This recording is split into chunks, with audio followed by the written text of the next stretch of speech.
sa Kanya na makapag-iingat sa inyo upang hindi kayo magkasala at makapagharap sa inyo ng walang kapintasan at may malaking kagalangan sa Kanyang kalulatian sa isang Diyos na ating tagapagligtas sa magitan ng Jesucristo Panginoon natin, sa Kanyang purihang karangalan at dakilaan at kapangyarihan mula po noong una, ngayon at magpakailanman.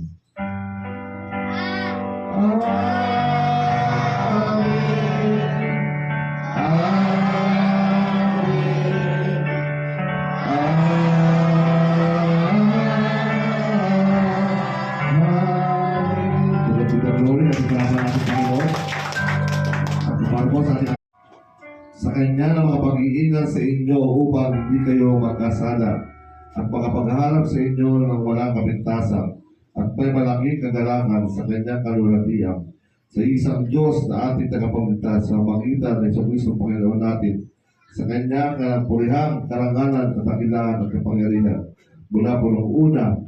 ngayon at magpakailanman.